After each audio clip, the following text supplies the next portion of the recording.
Inwood. People need to know that Dyckman is Inwood. And what people really, really need to know is that Dyckman is not Washington Heights. No? No, those are two separate neighborhoods. Live from the MC. For those that don't know you, go ahead and introduce yourself. My name is M. Tony Peralta, and I'm an artist creative director from Washington Heights, currently in Inwood, or as people call Dyckman. I've been living here for 25 years. So I have a dual citizenship from Washington Heights and Inwood. Dual citizenship. Ice, no vengan a buscar a Tony pa' acá. Yo, shots for Tony. Bro, so first of all, thank you for coming. We highly appreciate and value your time. Thank you. Thanks for having me. With that being said, where does your story start? My story starts on 187th Street in Washington Heights. I was born and raised uptown. You were born here? Born and raised uptown. Born and raised uptown. Yeah, born and raised uptown. That's where I grew up, 187th Street. Basically, kind of like that whole little radius. When I was born, we lived on Audubon, and then moved to 187th Street, 523 West 187th Street, across the street from Yeshiva University. That's where I'm from. That's where my roots lay. So you pretty much been here your whole life then? I've been here all my whole life. I haven't lived anywhere else. When's your birthday, if you don't mind? My birthday is July 20th. I am a Cancer. Age, if you don't mind? I'm 50, turning 51. 50, man. Shout out to you, man. That's a blessing. Yeah, for sure. So many people that didn't make it to 50. Yeah, that's something I always say. So blessings to whoever's making it. All right, so you ready for the questions? Let's go. Let's do it. All right. So, what first drew you to design? To design, well, I've always been an artist ever since I was a kid. I've always been drawing. That's always been my superpower. Again, like that's what I've literally been doing ever. That's the only thing that I was really good at, was like drawing and things like that. As far as design, when I went to college, I wanted to be a film director. I went to Long Island University in Brooklyn, and I was a media arts major when I was out there. So what I focused on were the things that I really kind of loved, which was being, visual stuff. So like I said, I wanted to be a director. So I took video production, film, graphic design, and photography. So for me, all those things there were somehow related to each other. And me being into movies and things like that. And I've always had like a DIY, do-it-yourself kind of attitude where, all right, if I'm going to shoot a movie, I want to be able to do the logo and the graphics for the movie. And with photography is understanding the camera and the lens and stuff like that, which all work hand in hand. So that's really kind of like the beginning of me getting into design. It was also my plan B if like being a film director didn't pan out. And I could definitely see that you have the eye for it. Tony has been the only guest that actually contribute to the actual shop for the pod. Yes. We could honestly say that. Yeah. Okay. So within that context, was there in a specific moment you knew this was going to be your path? Well, not necessarily. Again, when I graduated from college, my goal was to be a film director. And how do you become a film director is by first landing a gig as a production assistant. Yeah. I graduated from Long Island University in 1999. And at that time, I couldn't land a job as a production assistant, which that's the base. That's where everybody kind of starts off. So for a whole year, I was just kind of like looking for work. So there's a website, a city website that is by the mayor's office, which shows you, I don't know if that still exists, but back then it shows you where there's productions happening in New York City, and there was really not that much happening in New York. So I and at the same, so at that time I was already kind of like doing graphic design, kind of like doing my own little thing for myself, and I landed a job working for some company at uh working the midnight the graveyard shift. And I say all that to say is this, like whatever plan I had for what it is that I wanted to do, it didn't happen. So it was like, but there were ways and other roads that I would get to be able to do that. So even though I didn't wasn't able to land working for a film production company or whatever, like I that year or so that I was looking for work, I worked at like there was this thing called the Acapulco Black Film Festival, which is called American Film Life now, that I worked at, and met some people in the film industry, but nothing really panned out. So what happened after that was I just kind of started to do graphic design, got a job working for a company that's like a Kinko's, but it was just making copies. It wasn't really graphic design. But after that, I landed a job working for a PR marketing company where I became the design director. And that's where my career as a graphic designer really, really started. Nice. Long nice. story short. No, I could definitely see that. Who or what inspires your work the most? Um, well, there's a lot of different inspirations and for my work. I mean, and when you say my work, By the way, guys, if you hear the train, we're right on Nagel. Shout out Yeah. to La Isla Bonita. We're gonna get into Yes, that a yeah. little later on. I mean, inspiration for me, again, like when I think about inspiration, I think about, when I was growing up and I was thinking about, how like I was heavily into graffiti, and graffiti characters. So that's very early on, very into. You were tagging out here? No, I wasn't. I wasn't tagged. I was tagging my building. Like Your building. Yeah, that's what usually What was your happens. tag? It was swag. It was tone like 187, right? So 187. Yeah. You didn't keep it the traditional within the 4 letters. Yeah, the thing is, I was having a hard time finding the proper name, and I should have stuck with tone 187. But when it came to graffiti, I was mostly into characters, so that was the things that I would mimic. Keith Haring is a big inspiration for me. When it comes to fashion, I guess, again, I'm thinking back in the days because everything was new. So like the brands like 555 Soul,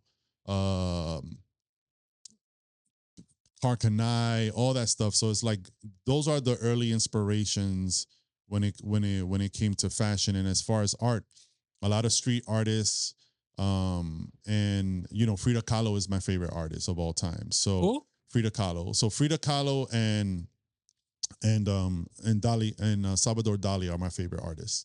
You know what I'm saying? So inspiration again, and things just Yeah. come from a lot of different things. It's like there's the inspiration behind music and hip hop, and like sometimes somebody might say something, a hip hop lyric, and that kind of like sparks an idea, or like you're watching a film, and like yesterday I'm watching this movie called The Brutalist, and it's just like, and while I'm watching it, like my brain is just kind of like on another, like it's just getting ideas from just me watching this movie that I thought was great. So inspiration and people that I look up to, it's a lot of different people. It's a lot. So at any given moment, you could just get inspired from pretty much anything within your surroundings. Yeah, absolutely. Yeah. One of the things that a friend of mine told me a long time ago is that I pay attention to the mundane, right? So just regular everyday You pay life. attention to what? The mundane. The Monday. Mundane. So that's like Monday. mundane. Monday. No, I'm scratching myself. Oh, The word- is that French? No, mundane means like like I like just when you're bored, Okay. right? Like when things are just like regular every day, like you're kind of slightly bored or whatever. Yeah. And what happens with me is just like is paying attention to little things that are happening. For instance, like you will see me take pictures of something that people was like, why is he taking a picture of that? You know what I'm saying? That happens a lot. Yeah. When I go to the Dominican Republic, I do that a lot in DR. Oh, shout outs to the picture that I saw one of your pictures that it was a guy and a lady and I think a kid and un motor. Oh yes. Yeah, I was like, you know what? Especially from like me living here, like Yeah. it's captivating because like you don't see that every day. So when I saw I remember seeing the picture. I was like, and that was the moment. And the funny thing is that like that particular picture was something that I was dying to get. Like every Really? time, I was dying to get that particular picture because you see that all the time in DR. So The nuclear family in Dominican Republic, yeah, and also it's just something that is very dangerous is just normal in Dominican Republic. Yeah. In other third world countries, in all honesty. It's not only DR. Yeah. But agreed. but yeah, so yeah, like inspiration strikes at a lot of in different ways, you know what I'm saying? And also idle time. So like doing nothing, it's very important Yeah. to do nothing so that you could download ideas and things of that nature. I could definitely see that. Okay. How would you say your style has evolved over time? Again, when you say style, what are you referring to specifically? Are you talking as an artist, as a graphic designer? Well, this would be more in general, Okay. since you juggle multiple hats. So, like for example, like maybe you started a certain type of style when you first started, and then throughout the time, like you upgraded for like a canvas or maybe just the whole clothing, so on and so forth. So when it comes to like when you first start off, most artists, when you really begin, you normally begin by mimicking the things that you love, right? That's what happens. You know what I'm saying? It's like you're kind of like copying. If you're a big Keith Haring fan, or like this guy, one of a really good friend of mine who's a mentor, and he was one of my biggest inspirations. His name is Joe Buck. Shout outs to Joe Buck. Yeah, so like Joe Buck is an incredible graphic designer, artist, and when I started working at this PR marketing company, we used to sit next to each other, and I would just literally wanted to do everything that he did. And then what happens is like little by little, you just start like finding your voice. So as far as style, it's really more about like finding your voice as an artist. And for me, interesting enough, my current exhibit is showing it's a very personal exhibit. So this is a little bit different than what I was doing before.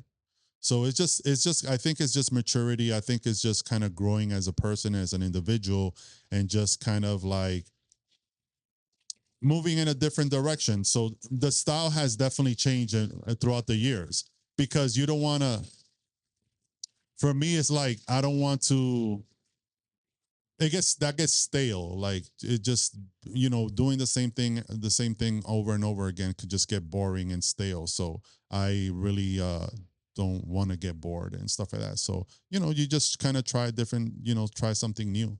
So one could say the way that it evolved was pretty much just changing the dynamics with your actual designs, right? Just switching it up, just doing different designs. Well, design wise, again, it's like I tackle artwork and design differently. So with designs, again, it's just more kind of like it's what comes to me, lo que me viene. Like, I am not the kind of person that thinks of, oh, what can I do that's going to sell?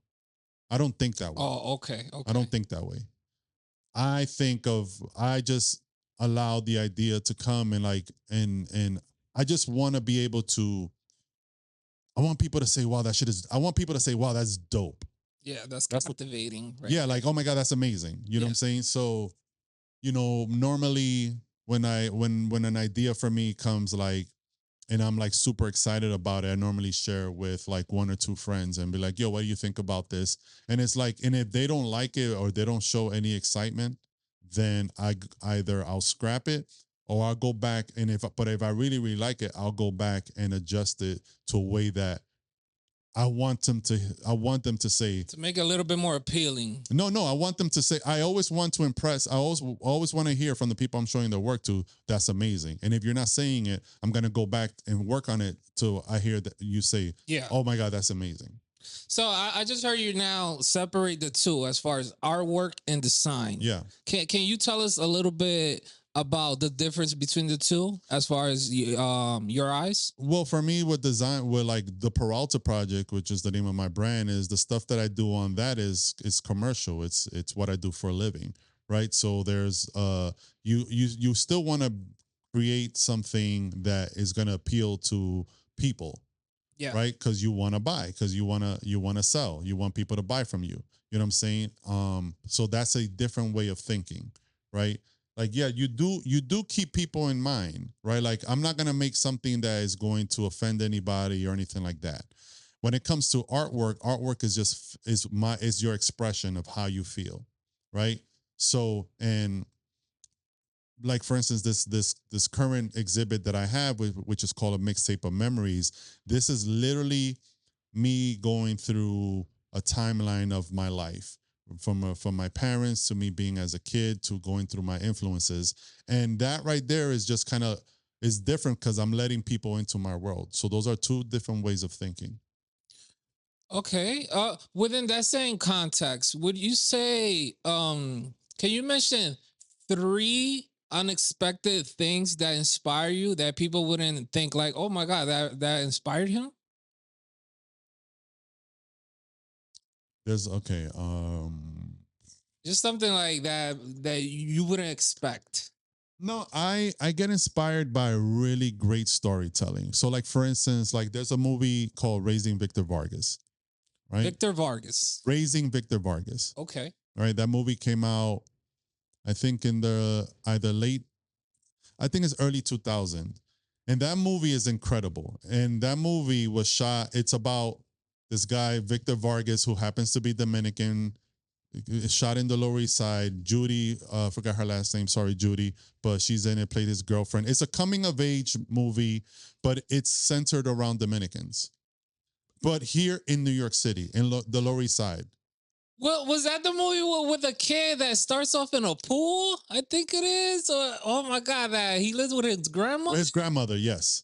Oh my god, how old is that movie? That's crazy. Yeah, so that movie, when I saw that movie, that was extremely inspiring to me. Extremely inspiring. 100%. Bro, I saw that movie like 10 years ago. I still recall the movie. And it's funny that you just mentioned that little part and it clicked right away. Yeah, so like that movie was really inspiring because it was just really great storytelling. It wasn't low-hanging fruit. It was just, and it was from a New York's point of view. Yeah, that was a great film. Yeah, so things like that really inspire me. It could be, you know, when De La Soul, which is my favorite rap group of all time, when they dropped their album 3 Feet High and Rising, that completely changed my life. Right. So that was extremely inspiring for me.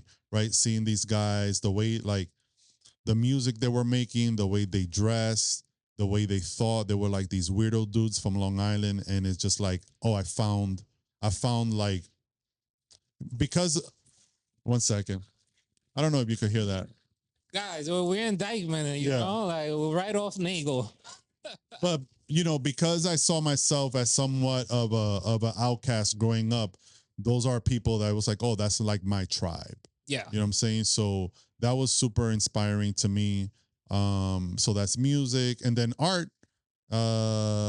again, let's see, what's something, there's so many things that have left an impression on me, but I think when I first read the biography of Frida Kahlo, that left a big impression on me. That was very inspiring because she painted her life. Like, everything that she painted, that was like an autobiography. Yeah. So like, there's like a painting that she has of like of like a miscarriage, and she painted that.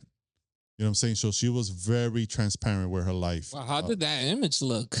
It was like a baby in an umbilical cord or whatever, God, and stuff Jesus. like that. Yeah. Jesus. Yeah. So those are 3 things. What has been the most challenging project that you've worked on, and what did you learn from it?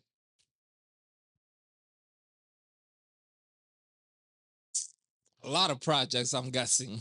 I think a lot of times the projects do come. So if I'm gonna be 100% honest, like please. Normally, when I start working on a project, if it's a collaboration with somebody, like let's say a Nike and Adidas or whatever, I always my first reaction is I don't want to do it. Really? Yeah. Why? Because of the pressure. Oh, okay. Yeah, because it's like I work for myself and everything I do is for myself. Yes. So I don't have that pressure. But then with working with somebody else, it's just you feel a particular level of pressure. So, but then that's just like that only happens for like about an hour or so, and then then my mind just starts to kind of like go into an idea or whatever. This exhibit that I have has been very challenging for me because it's the first time I'm being very personal, and I was literally as the date was getting closer, I am a pretty even keel individual. Yes. But I was getting anxious. I was dealing with anxiety. Like I literally would wake up in the middle of the night to go use the bathroom, and it's like boom, I feel the anxiety. Yeah. Right. So that was real, and I did not like that. That made me very uncomfortable. Right. But also at the same time, I understood it's very important for human beings to be outside of their comfort zone. Like that's very important in order for you to grow. So at the same time that I'm feeling the discomfort, I'm also appreciating what I'm going through. You know what I mean? So yeah, so that's pretty much it when it comes to projects. Again, it's there, also like planning any time that I'm doing, again, like if it's an exhibit or I'm doing a pop-up shop or something, the whole ordeal of the planning and all that's not really in my wheelhouse. So I always have a hard time dealing with that. Right. I still get it done, but at the end of the day, I still get things done. Right. I just don't like it. That's not, organizing things that requires other people. That's why I don't celebrate my birthday. I mean, I celebrate my birthday. I don't celebrate my birthday with people. Like I go away. Like I celebrate my birthday, but it's like I'm not doing a birthday party. Okay. You know what I'm saying? Like I don't want to deal with people, the invitation of people or whatever. I don't want people to feel obligated that they have to come to my birthday or whatever. I want people to do whatever the fuck they want. So it's like I do what the hell I want and I just go on vacation. Would you call yourself an introvert? Yes. 100%. Yes. Especially after that statement. Let's give you some shots, bro.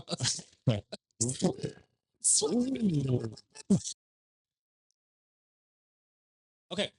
So, how do you see your field evolving within the next few years? It's a good question. I don't because of the whole AI situation. That question's in there. It's gonna be later on, but yeah. I mean, I don't know. I mean, there's a part of me thinks that the world is really ending, and when it comes to AI, like what I'm noticing is this, and it's so funny. It's just like I use AI as far as like when I write something because I'm the typo king or whatever. Okay. I put it in AI and say, "Can you edit this for me?" Right? Or if there's an idea of something that I have, normally when you're an artist or graphic designer or whatever, you come up with an idea and you go online and you're looking for references for something or whatever to create something else that you have on your mind. The great thing about AI now is that you could literally, your ideas, tell it and it'll give you like an image and you use that as a reference point.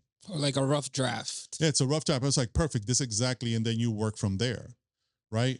But now AI is like one of the things that is getting so boring is how now people who are not creatives are using it. Yeah. And it's just like, and I'm bored of it now because it's just like, it goes to show you how not creative you are because this looks like an AI thing. Yeah. You know what I'm saying? Like, and now that's available to the masses, it's just like everybody, it's like even like this thing called Canva, which is like a lot of people use. It's like some graphic design. It's a graphic design. But it's not a graphic design. It's templates. So it's just like, so now, and it's great. So that means that you don't have to pay a graphic designer to do something for you and you do it yourself. But the thing is, you're picking from a template. right? So because somebody who's creative is not gonna work. Like I've never seen that shit. I never touched it. I would never use that because I know how to use Photoshop and Illustrator, right? I know typography and all the important things that what it takes to be a designer. Yeah, and isn't that like a slap to the face for real designers, right? I mean, look, I understand. Like for people starting a small business or whatever, and don't, it might not have a budget to pay somebody to do something, so that's understandable. But again, it's just like I don't know. What I see happening in the future is that there's still gonna be a small.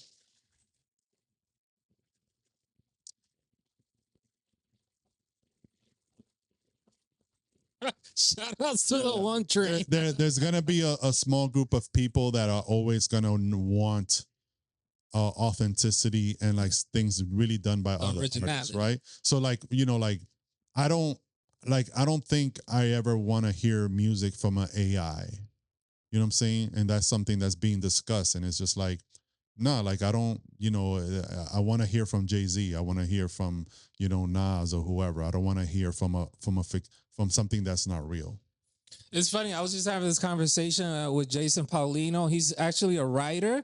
And we're talking about just that now you could actually just type in an idea and get a few pages off of it, just review it, and you're pretty much become an author based off AI. But the thing is about that is cool, but it's just like, when you're a real artist or writer, whatever, and all the stuff, I don't think those people are comfortable with that. Because again, you could go ahead on AI and do a first draft based on an idea that you have, but then you go in and give it the human touch. You go in and it's like, okay, you could just use it as a tool, not necessarily as like, this is what I'm presenting, this is what I'm doing. So. And it's funny that we covered that already, because my next question was literally, what's your take on AI and technology roles in today's design? Yeah. I mean, again, like the thing that's scary about AI is that it's really going to eliminate a lot of jobs. Yeah. Right. Just in every kind of field. And my question is,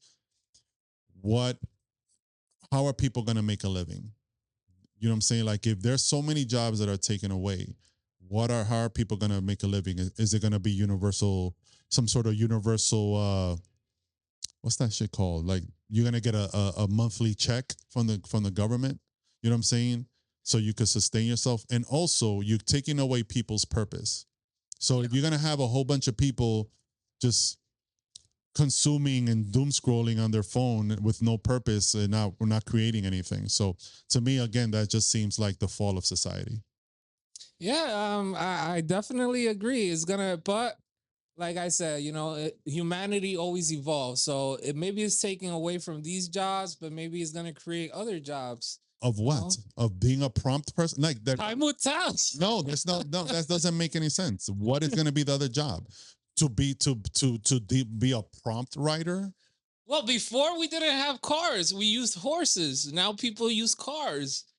Before, and now we had gas cars. Now we have electric cars. So it's funny. I was talking to my mechanic about this, and he's saying, "Oh yeah, I'm taking an electrical course." I'm like, "Why would you do that?" He's like, "Well, cars are not electric. It's no longer engine cars." Yeah, that's understandable. But again, you're talking about one particular thing. Okay, cool. And then when that Waymo shit comes here, the self-driving cars or whatever, and then all the people that do Uber, all the truckers, all the cab drivers. So what they gonna do? Oh, well, they better figure it out. Humanity evolves. That's not to me. That's not I don't see that as an evolution. I see as a decline. As a decline for humanity. I see that as a decline for sure. Well, only time will tell. Yeah. How do you handle criticism of your work? Somebody asked me this the other day.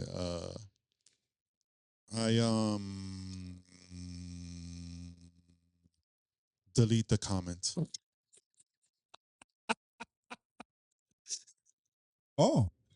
You just delete the comment. That's it. You don't because like to the thing criticized. is, well, no, it's not that. This is the thing, all right? This is what's happening in the world and in social media, right? Yeah.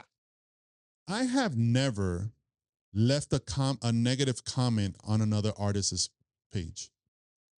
If I don't like something, I don't need to tell the person. If you don't have nothing good to say, like, don't say it at all. Why would I tell? I don't like that.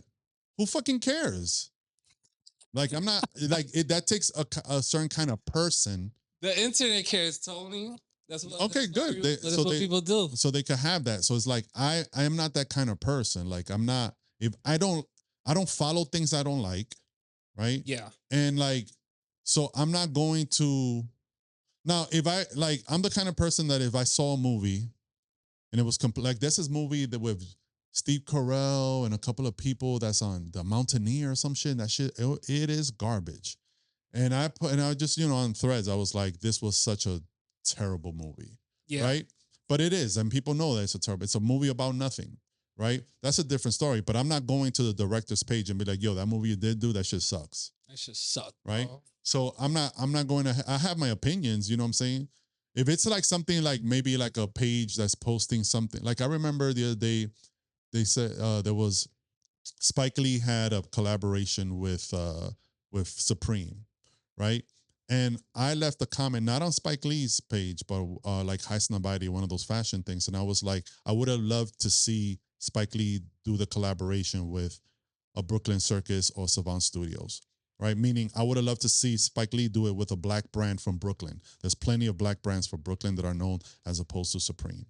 Right? So that's a criticism, but I'm not going on Spike Lee's page and be like, oh, you fucked up, Spike. You didn't work with. No, I'm not doing that. That's so again, like when it comes to criticism, especially now, like maybe before I would have been, that's something that would have like annoyed me, but now I just like delete the comments because it's just like it just says a lot about you as a person, that because everybody wants that, like that's it. We're in a point where everybody wants to put their opinion on the comment section, and it's like, all right, cool, good for y'all.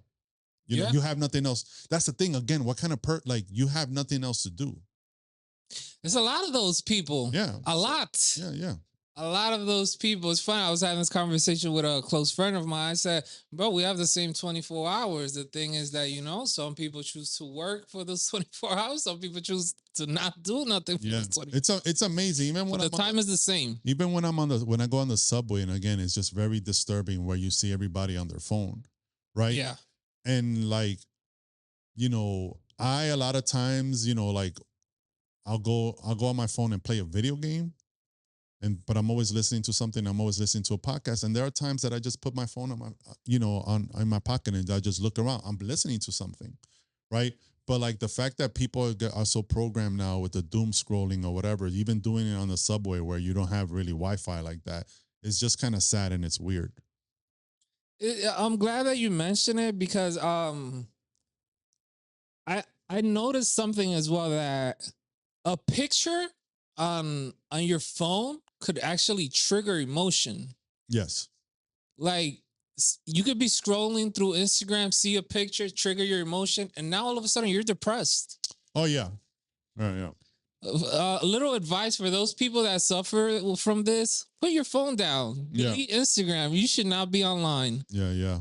If a picture on an app is gonna trigger your emotion, maybe social media is not for you. All right. Okay. What design are you the most proud of, and why? No, I'm not most proud of any. I think they come. There are moments. I've just had really good moments. You know what I'm saying? So it's not necessarily like proud of like, the first piece I ever did, which is an artwork. The artwork is called Gaza Strip, a.k.a. Freedom. That's one of the first pieces I ever did, and that's something that I'm very proud of. People really loved it when I showed it in the exhibit that I was part of, and also it sparked the Peralta Project. So like, I had this exhibit back in 2004, 2004, and I showed that artwork, and people were so like, they loved it so much that was like, oh my God, you should do a T-shirt. You should do a T-shirt. That the following year is when I did a T-shirt of that artwork, and that's what started the Peralta Project, right? But then there are things that I'm very proud of. With like, I did a collaboration with Barceló. Right. Oh, con Barceló, Barceló. Yeah, so like, nice. I did a bottle design, second artist that they ever worked with. The bottle design for Barcelona. Then another thing I'm proud of is the collaboration I did with Adidas.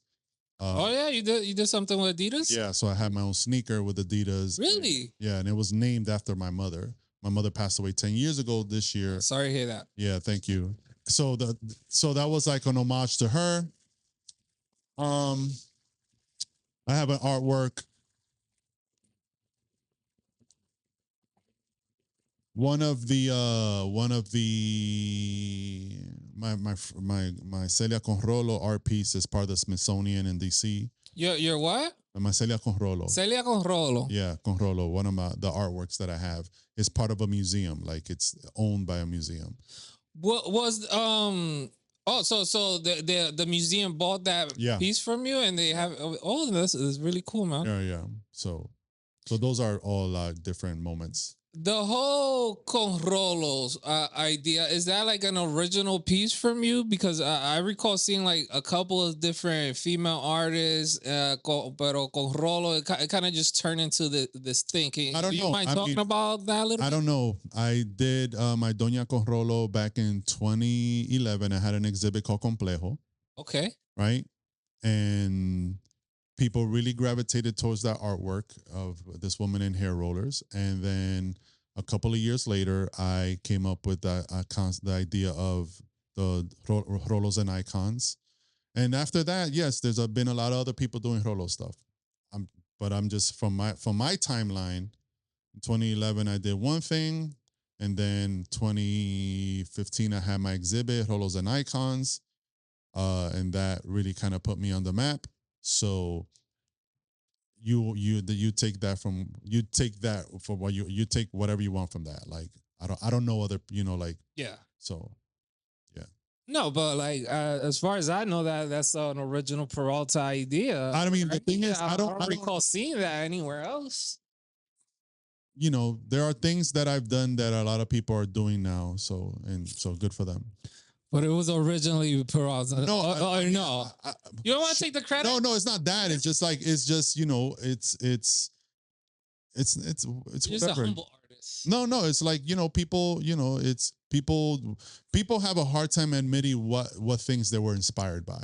Yeah. I don't. So, I told, if you ask me what inspired, I tell you, my boy Joe Buck, love him or whatever. Like there's a bunch of people that inspired me. Right. So, but people, there are a lot of folks out there that pretend like I don't exist, and that's okay. Well, they shouldn't because the artwork is there. And talking about artwork is there, there's one piece that we cannot ignore. You have a mural by the hospital, right? Yes, by the hospital. Nurses and rolos. Yeah. Right? Yep. Shout out to my nurses. I love y'all. Yeah. Yeah. So how did that come about? The way that came about was, because a lot of people don't know this, but DP exclusive. During the pandemic, obviously we was going through it here in New York City, right? Yeah. So it's like I wanted to, how do I play my part in contributing to what's going on, like in a positive way? Yeah. So I came up with that design of the enfermera con rolo, and I did a fundraiser. Like I sold T-shirts where proceeds went to this fund that the mayor had at the time, right? So, and then I reached out to a friend of mine, and who's a doctor, and I was like, "Yo, is there a way you could get me a wall somewhere, like from the hospital or something?" He sent an email to somebody in Columbia Presbyterian, and I said, "I don't want no money. I just need a wall." Yeah. Right. And they loved what I did, and they offered me wherever wall you want. Yeah. Yeah. And that's what happened. So wow. I'm the first. They never allowed somebody, so I'm the first person that they allowed to paint a mural there, and I paid for it out of my pocket. They didn't give me no money. Because to see it on the street randomly, okay, but to see it like on the actual hospital walls, yeah. I recall passing by. I was like, okay, look. Yeah, so that was really dope, and and it's crazy because it's still up 5 years later. Yeah, bro, it's really dope, man. And shout outs to you, man. We want to highlight everything that we're doing, and it just goes to show que tiene se busca el agua. You put in the seed, yep. And the fruits of the labor just followed. Facts. What's a tool or a piece of equipment that you cannot live without? My laptop. Your laptop? Yeah. That's where everything goes. Yep. The laptop is where, everything starts. Yeah, for sure. If there's a fire, I'm grabbing my laptop. That is the most 100%. Yeah, that's the most, that thing is the most,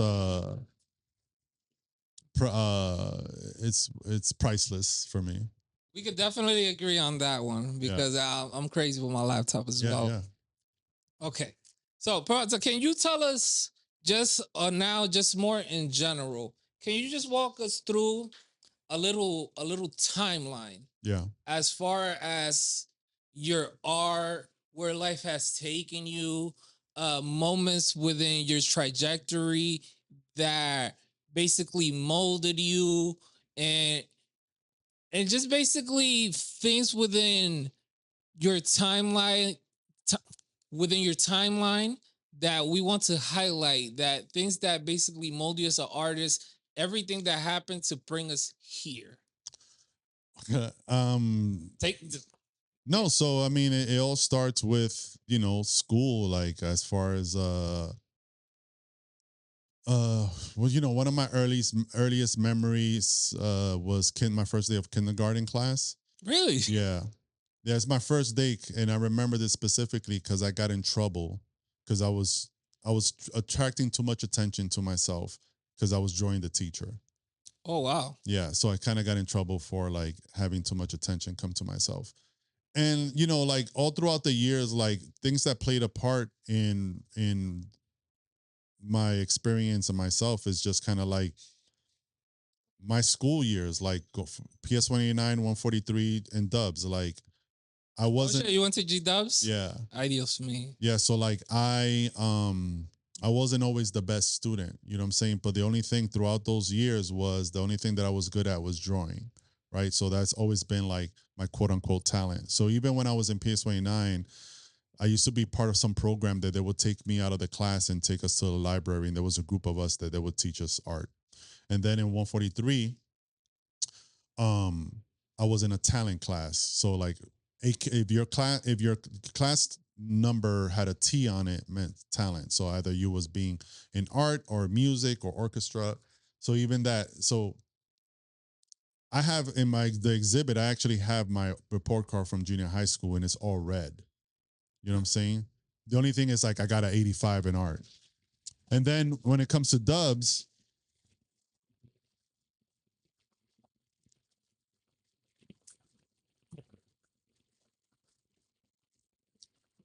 and when it comes to George Washington, a.k.a. Dubs, was that I never wanted to go to that school ever in life. No, why not? Because it was always the worst school in New York City. I have older siblings that went to that school, and you never heard good things about that school. Another thing too was that I don't think I ever heard good things. Yeah. Well, think about this is 80s. So, yeah. So but not even now. That's what you know. Yeah. But I wanted to go to art and design, and because I wasn't a good student, I didn't have a portfolio. I didn't know anything about having a portfolio and all that stuff. So I never was able to take the test. So I was sent to my zone school, and going to Dubs that's where my depression really kicked in, because I didn't want to be in that school, and I stopped drawing. So that was, yeah, so another thing about me is that school and my school life and my personal life were two different things, right? Yeah. So it's I never cared to be, so the way it works like this: my name is Manuel Antonio Peralta, right? If you're my friend and you know me from my block or whatever, especially back in the days, you know me as Tony. If you know me from school, you knew me as Manuel or Manny. Yeah. Right? So it's the way that I separated people. So I never saw people from school as my friends because I had my friends back in my block. Oh shit, real quick. Did you meet Manny Ramirez over there? Manny Ramirez, when I entered in school in 1989, that was his last year, and he was there, and he was I didn't meet him, but I remember seeing him because he used to be in my weight training class, because the weight training teacher was also the baseball coach. Oh, okay. Yeah. Copy. So yeah, I was there for 3 years, and then I had a moment where the darkness in my brain just kind of lit up, and I left the school. Went to a different school for a semester called City Ass School, and then eventually took my GED, and I wound up going to Long Island University. And then again, Long Island University, I was in a special program called HEOP. It took 5 years for me to graduate, and it was very tough. College was very tough because I was not a good student in high school. So it's like, I always felt like I'm making up for all that lost time, right? Not paying attention in class and all of that.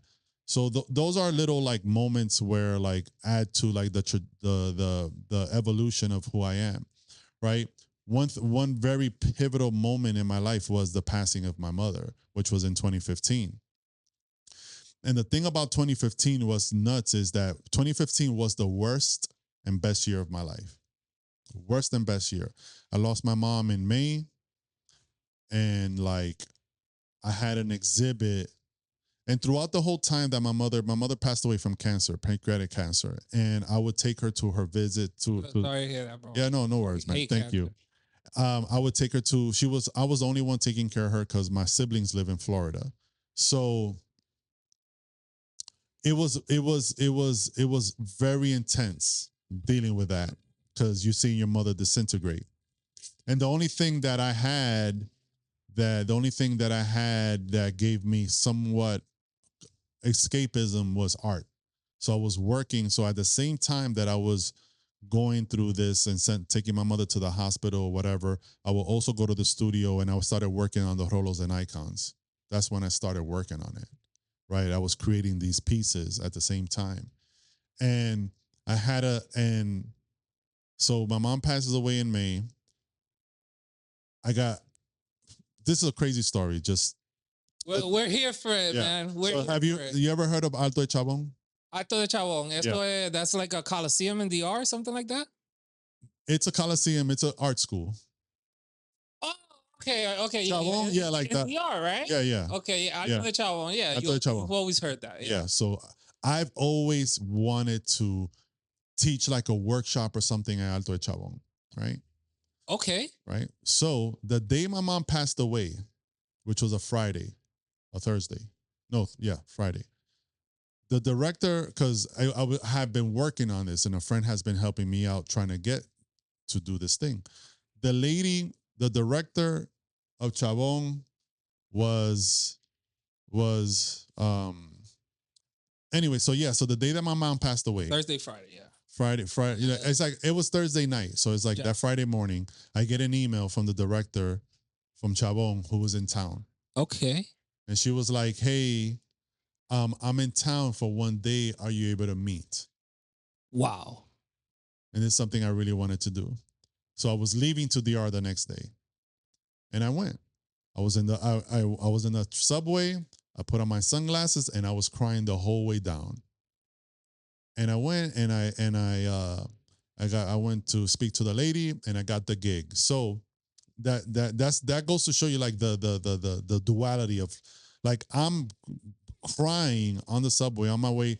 And I'm sure yo estaba hinchado when I came out or whatever. And I went to like talk to this woman because then that summer I was doing my workshop in Chabong. Wow. Yeah. Go.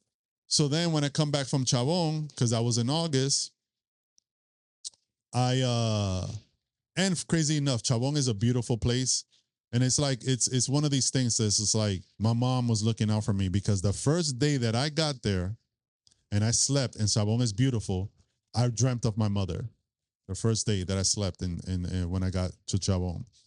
And then in September, and then in October, I had my Rolos and Icons exhibit. And there was over 400 people in that opening of that exhibit. And that's what I mean. And that's where like things completely took off for me. So again, 2015 was the worst and the best year of my life. You know what I'm saying? I always said it, man. Like a little trauma goes a long way. I guess. It helps you lock in. And I say it, man, because like I'm sorry to hear that, but I lost my father to cancer too, so I know exactly how it goes. You see them deteriorate. It's just fucking. Well, it depends how you handle it. There are people that are broken by that, right? By seeing by losing a parent, and for me, it was just like I really appreciated the time that I had with my mother when she was sick, right? Like I'm that and something that I also made peace with. So You have to. yeah, but if there are people that breaks them completely, you know what I'm saying? It's just like, well, that's part of life. Like dying, we all gonna die. Yeah. So that definitely is. I would say everybody should definitely, take your time to grieve.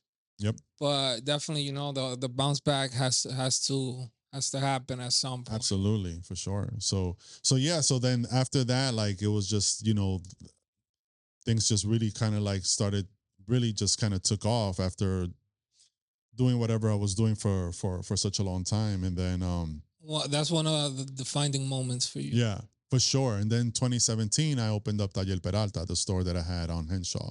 And that was another moment for me as well, because never in a million years that I ever think that I'll be able to have my own business uptown, right? But it was this moment where I was just like, you know what? Like after my mom passed away, I was just like, I'm just gonna do whatever the fuck I want. You know what I'm saying? Like it was just like this, not in a bad way, but it's just like I need to just kind of go after things, right? And interesting enough, in 2017, I was really wanted to move to Los Angeles, and I was like, all right, I'm just gonna see how this year goes, but I think I'm just gonna bounce. And then that space opened up, and somebody kind of put that in my ear, and I was like, you know what, I think I could. And my business has grown to a certain point that it was just like I just can't operate this business out of my apartment. And like I had my studio was this basement in on Nagel. Yeah. And it was just like, and as much as I was very appreciative of that studio, I had already outgrown it, and like I needed a separate space. So that's when I opened up Taller Peralta, and so these timeline wise, these are like all like these monumental moments in my life. No, yeah, and the main reason why I ask is because I feel like these pivotal moments in one's life are really what molds you and makes you into the person that you are today. Yeah, for sure. If your design were a song, what song would it be? If my design was a song, so many songs. I mean, so many different songs, designs. So many different designs. No, you can't really go by that. No, let's go. Let's do a top three, maybe. Yeah, top three. I know this is a tough one because you're all the way from hip hop to merengue, bachata, and You know what? I'm gonna keep it super. I'm just gonna tell you one, and it's just like that kind of like. There's a song called Me, Myself, and I, and I think that's probably the best way to describe me as an artist and designer or whatever. Is just like what you're getting is me. So even from because all the designs are different. Yeah. Right. So but that's a great title. Yeah, Me, Myself, and I. That video, De La Soul, like video and everything, was just a big turning point for me as a person, because it's like these guys gave me permission to be different. Got it. Yeah. What does the future hold for M. Tony Peralta? What does the future hold? I mean, what I was in DR in January, and I came back and I put out there my goal is I would like to move to the DR in the next 5 years. To the DR, or just retired? No, just like move, like live over there. Live like back and forward, or just? There would definitely be a back and forth, because I know that I could get bored being in the Dominican Republic, but I don't see myself dying in the United States, and it's not a retirement thing, but it's just like, why not operate from being over there? You know what I'm saying? Like I think there's opportunities in the Dominican Republic, and I don't. There's a lot of big opportunities in the Dominican Republic. And just so even like what's happening here in the United States and stuff like that, it's just like, I love New York City, man, but it's like there's no other, in my travels, there's no other, in the United States, there's no other state that I could live in, right? I'm not a fan of Florida or Miami. Right, I used to love California, but California has changed drastically. And I don't really know this. I don't never been to Texas. I'm good on that.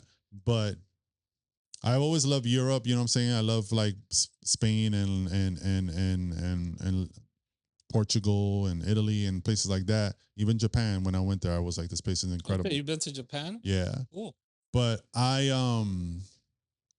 that's just a goal. Like I lived here all my life, so I would love to kind of do that. Yeah. I'm not mad at you, man. The quality of life is definitely. It's about quality of life. It's about quality of life. It's about quality of life for sure. And you see so many people, so many Dominican-Americans moving out there and making things happen. And I think that, you could create a lot better opportunities out there, as opposed to what's happening here. Again, up here in the United States, and just kind of like what's happening in the world is this big question mark. Like, I don't really know what, Yes, but especially what's been happening the past 2-3 days. I mean, look, man, I'm sure people know. We're constantly in a state of chaos. These people are playing with our lives. Greed is just on an all-time high. And, it's just like, I'm just kind of like tired of all of that. You know what I'm saying? Like, I would just love to. I'm not a campo person, but I could just go in between. You know what I'm saying? Like, I like the idea of like growing your own food and things like that. And live until you're 103 years old. Well, I don't really want to live that long. No? You don't want 103? You don't want to live that Absolutely not. Bro, my great grandmother, 103, still walking and everything, bro. I know.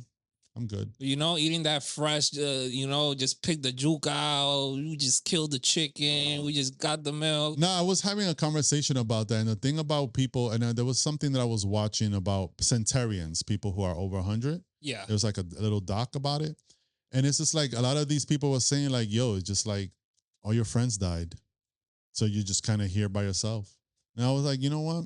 You're right. I'm ready to go, Nah, bro. 85, 90. Well, I wish 103 for you, man. Hopefully we be both of us up there. Yeah. And remember we did that podcast 50 years ago, man? That was crazy. Bro, I'm sorry. I know I said it was the last question. But Just keep on adding questions. Don't say it's no, because I feel like I got that we have to get off. Yeah, okay. Yeah. So Tony, you've been around for a little bit of time, Yeah. What would you say is the major difference within, let's just say Uptown in general, because we like to divide Washington Heights and Dyckman, but like the difference between like back in the days up to now, how has Uptown changed in your opinion? I love the reason why I love Uptown is because the way that I grew up. It was so much fun. It was a lot of fun, right? Like, seeing, again, I'm 50 years old. So, in the early 80s, you step outside and you're literally seeing hip hop happening as you speak. There's graffiti. There's people breakdancing.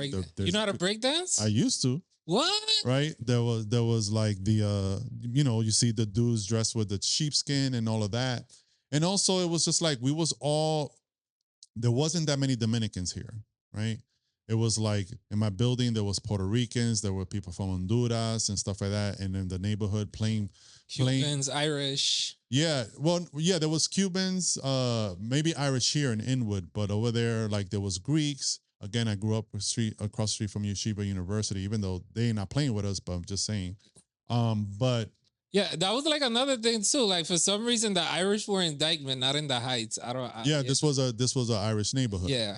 Right. So it was just a lot of fun and like playing baseball or whatever. Like it was just todo Carajito, diablo. Don't worry, we got right? We got you. Everybody outside playing manhunt, playing, stick the ball, all that shit, la pompa, all that stuff. So it was just a lot of fun. And, there was, in the 90s, there was this influx of Dominicans coming. And it started to change how the neighborhood was, right? Yeah. And obviously people were selling drugs and stuff like that. But what I loved about even in the 90s was that we had our own economy. And that's what people don't understand is that, everybody ate. Yeah. Everybody ate. The negocio le estaba yendo bien a todo el mundo, the sneaker store, whatever, the restaurants or whatever, because people were selling drugs here and everybody ate. We had our own economy, right? Now Yeah. How do you see things now? I have a complaint. I think what's happening now is this: Washington Heights and Inwood is changing drastically, and people love to claim that they're proud from here. And yeah, the Heights or whatever. But what are you? Businesses are literally dying and closing. Ooh, left and right. Yeah. So what are you doing to bring those to keep that up? How are you spending your money here? There's so many people that have and there's also people, before the pandemic, like the parties that were going on here, people coming here from the Bronx or whatever. Now everybody abandoned that. Yeah. Right. Yeah. Everybody goes to Brooklyn or whatever, blah, blah. They got a new place. So to me, it's just like, again, even like a business like this is my sister's business in Isla Bonita, right next to Made in Mexico on, what is this? 12, what avenue is this? This is 10th. Oh, no, this is 10th. Yeah, 10th Avenue. I'm sorry, I've been saying Nago the whole episode. This is 10th Avenue. Yeah, 10th Avenue, which turns into Nago. Yeah, my sister owns this. It's just like, she's an entrepreneur. Her and her husband own this, and it's just like, but people are going through it. You know what I'm saying? But it's just like, we need to really, really support these local businesses, right? People complain about gentrification, right? But then it's like, if somebody opens up a coffee shop or whatever, like, there's just a lot going on here. And it just really makes me uncomfortable because I just see everything a lot of people are doing as performative. You're not really putting your money where your mouth is, because again, there should be a call to action happening in this community where you're really kind of like doing your best to help the local businesses. I also understand that a lot of the local businesses here don't know how to run businesses. People are rude or whatever, bad services, bad food or whatever, and all that stuff. Yeah, but go and support the ones that you really, really, really like, right? People are really hurting up here. So all that pride, Dyckman pride, and all that shit, like, what you gonna do about that? Because in 5 to 10 years, right, we have 6 to 7 new buildings being built. Yeah, huge. Building. That on Broadway. I heard biggest building in Dyckman. I heard that there's gonna be over 30,000 new residents moving up here. I believe over 10,000 people. No, 30,000. No, units. No, I said people. Oh, people. I'm sorry. Yeah. 30,000 new 30,000 people. Yes. Right. Once that fucking, they bring that taxi shit over here or whatever. Yeah, it's over. Yeah, gentrification is happening. I live on Post, and in my building, there's like hipster whites and shit like that living in my building. Right. And nothing is turning it back, and nobody's doing anything about it. So that's the difference. To me, it's just like there's like a lot of performative shit happening. You say everybody's like proud, but nobody's here. But it's just like how you really supporting the local businesses, the local. Like there's a place, Parkview, on Dyckman. Parkview has been here for years. Well, and the thing is, Parkview just closed the other day. The place next to the old Dyckman bar, right? The diner. Oh man. You just trigger and the little bodeguita too. Will. Yeah. Right? So that's another thing too, is just like, the shout out to Will, man. That bodeguita was there forever. Exactly, and also part of the problem up here is the landlords, right? There's a lot of little things happening up here that I don't think people understand and you're not ready for. The Heights is way more gentrified than Inwood. Way more Yeshiva University owns a lot of Yeshiva, Columbia University. That whole hospital area. Yeah, so it's just like, Emma, that whole west of Broadway. Yeah, like people are being kicked out and nobody's doing anything about it. So again, that is the difference. Like, yeah, we build this community. One thing that I'm proud of Dominicans is that in the past 30, 35 years, like we definitely grown a lot.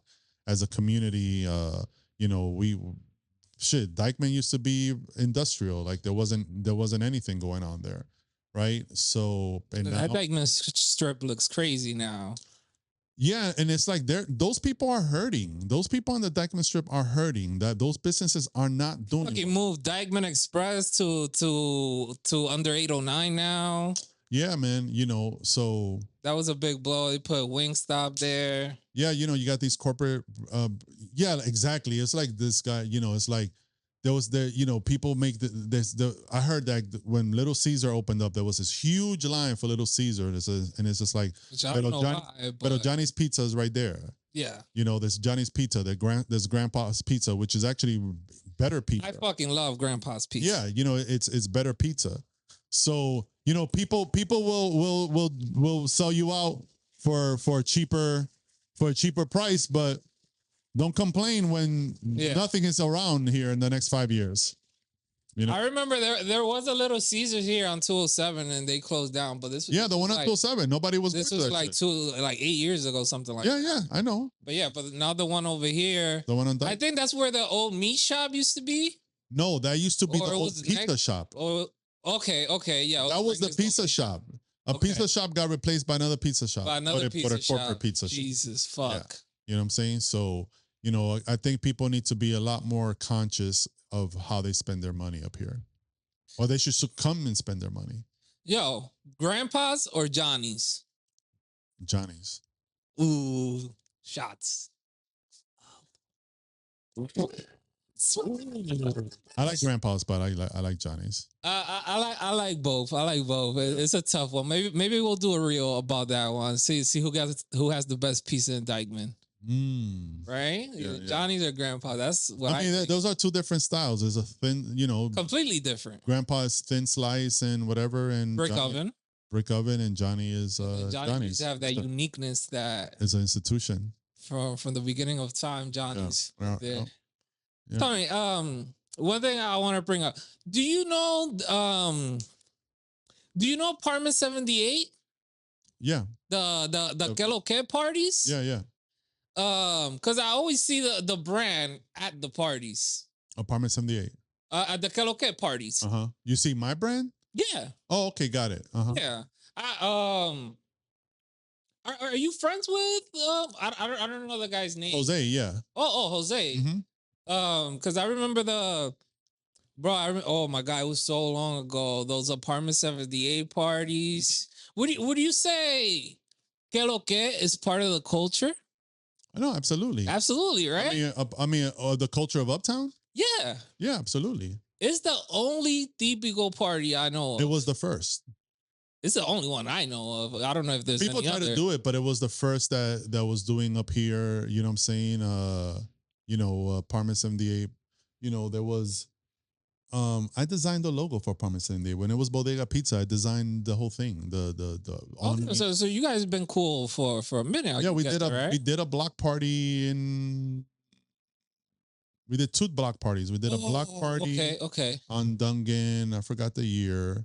But we had Q-Tip perform. What? And then also we did a block party in 2019 that we had Ruby Perez. Shit, for real. Yeah, Ruby Perez. Mm-hmm. Do you know Willie? True Titans? No, who's that? True Titans? True Titans? Nope. Okay, never mind. Is he what is that? Okay. It's okay. He's one of another artist from up here that we had. Okay, so what was I gonna say? Oh, can you mention because I know you collaborated with a lot of people. Can you mention some of the people that you have collaborated with and what exactly did you guys do? As far as collaborations, again, I did Barceló. I did the bottle for Barceló, the rum. I did a collaboration with the Brooklyn Nets. Oh shit! What you do for the Nets? Noche Latina, a T-shirt design that. Oh, is it? Oh yeah. Yeah. What was it? When? What was it? The design? Oh, the design was like just kind of. It was a food truck. It was because they wanted a Latino themed kind of thing with the cat. Brooklyn with a cat, right? No. But it was no cat on the truck. No, it was It wouldn't pass the food inspection. Yeah, right? It was a food truck. Let's see. Again, I did a collaboration with Nike where they had us. I did like these special soccer jerseys for them. Oh shit! With Nike? Yeah. Because they were having a citywide. they were doing a citywide tournament in soccer, like the boroughs were, and I designed the Uptown ones. Oh, by the way, we're getting a new soccer field up here. I don't know if you know about that. Where? Like, do it on the by la Marina when you bust that right. Oh yeah, they're gonna make all the way at the end. Oh yeah, Dyckman a new Fields. soccer fields. Dyckman Fields, yeah, called Oh, cool. That's pretty cool. Construction. Let's see. The Adidas sneakers. I had a collaboration with Urban Outfitters. My stuff was all up on In the Heights, the movie. In the Heights. Yeah. There's been a lot of things, little things. Oh shit! Well, what do you do? You know, Luis Manuel? Yeah. Oh shit! For real? That's cool, man. Yeah. That's what do you do? Did you do like the clothing? They have my stuff. Like they have Peralta Project. One of the most iconic scenes at the end when like they're in the basement or whatever, and like Usnavi's wearing my Nueva York shirt, the Yankees Nueva York shirt. So yeah, there's other they wore Peralta Project throughout the stuff.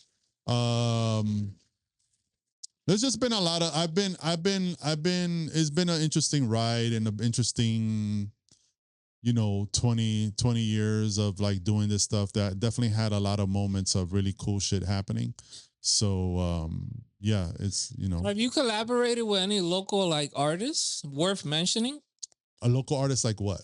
Like artists como like rap musicians. Local? Well, in New York based, I guess would be the more appropriate term. No. I did early collaborations with like there used to be a store, shout out to Aldo and his brother Jay, that used to be called Empire, next to where Domino's is at. You know where Domino's on Broadway? On Broadway, yeah. That Domino's been there since I was a little kid. There's a coffee shop, the Japanese coffee shop. Okay. So there's a little coffee shop next to the Domino's. There used to be a clothing store called Empire. So I did a collaboration with Empire. Oh, Probus and I have Probus was Probus the store? Probus, yeah. I bought a shirt over there. So Probus and I go way back. He was the first store to ever sell Peralta Project, right? When he was on 181st. How long has Probus been there? Probus has been around for over 20 years. They're pretty established, right? No. Probus has been around for over 20 years. Are they pretty established? Absolutely. Yeah, because I only know, I don't know about years. Them, Probus has 30 years. Oh, okay. Probus he's the actual guy. Ivo's the name of the owner. Ivo used to have Probus had a tiny little store on 181st Street where the Starbucks is at, or right there next door to that. And then he moved down and then expanded. And then he grew bigger that he came to Inwood. So Probus has been in Washington Heights and in Inwood. And over 30 years, one of the most super cool people, has been very supportive throughout the years. I had an art show. I had an art show at Probus. Yeah? Yeah. I had an art show at Probus in 2009. How many art shows have you had? I've had a handful of them. But we was doing like these art shows. There used to be a store on what's the name of that street? Cummings? Okay. What's up, bro? I going up fucking Mama Juana's. He's called The Closet, this little store that sold sneakers or whatever. That was the first place that I had an art show. And this is shit, they used to sell that shirt with the little clock? No, that's Nostalgia. Anyway, Nostalgia used to sell my stuff, but Nostalgia is on Dyckman. Okay. The Closet is on between 207 and Isham in that little street, and had a art show there. As a matter of fact, even after that, where the new deli is on Dyckman, where the little deli that's there next to Papacito.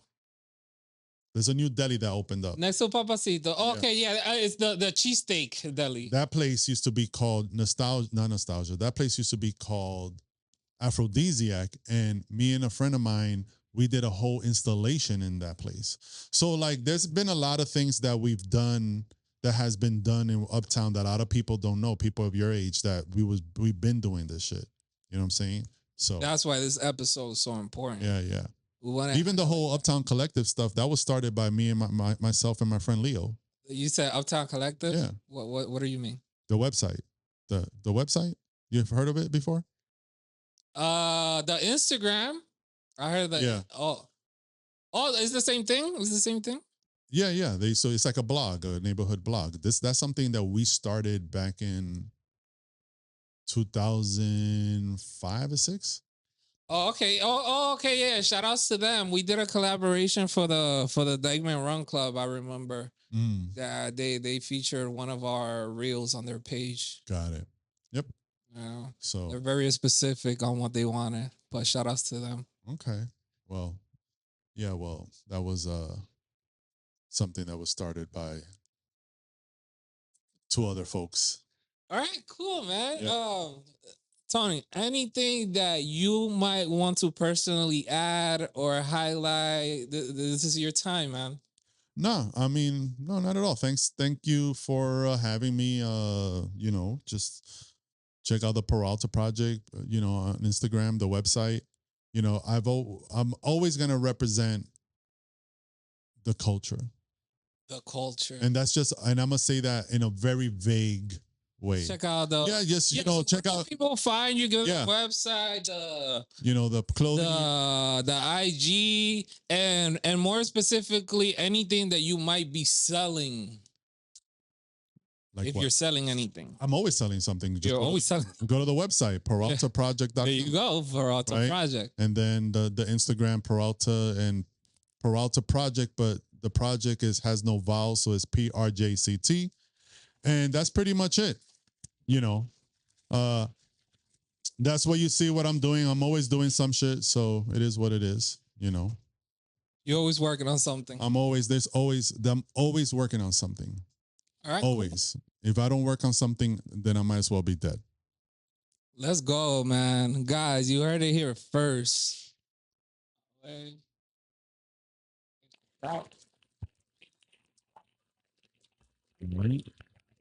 Oh, thank you so much for coming through. We highly appreciate you contributing your time. Time is the most valuable currency, and we want to make sure we make the best of our time. Yeah, for sure. Oh, if anything, what I would love people to do is come and check out Isla Bonita, for sure. Oh, yes. Cannot forget Isla Bonita. As you can see, the background, hunter green is my favorite color. We're very fancy in here. It looks very fancy. Yeah, and it's owned by my sister, Manuela Peralta, and her husband. Shout out to la Peralta sis. Yes, the Peralta sis, which is amazing. It's dope to also have like another sibling have a business uptown. How many siblings do you have? My father has 12 kids. Sounds about right. 50 years ago, it was 10 or better, bro. Yeah. So that's from my Peralta side. If you didn't do 10 kids or better, you just didn't have kids. Exactly. For some reason. That was the thing. Yep. So, definitely come and check out. They make great drinks and the food is amazing. Shout out to Isla Bonita. Definitely gonna plug that in. For sure. Guys, so as Peralta was saying, make sure you guys come in, support Dyckman, all the businesses everywhere, porque muy heavy decir que tú eres de Dyckman, pero nigga, you don't do shit for the community. And if you don't got the bread or the means to travel, you can start by tuning into the motherfucking Dyckman podcast, nigga, que no le cobramos ni un peso por eso. Ya lo sabe. Y ya que tú estás ahí, subscribe, like, and drop a comment, you heard? All right. Boom, no fui. Live from the MC!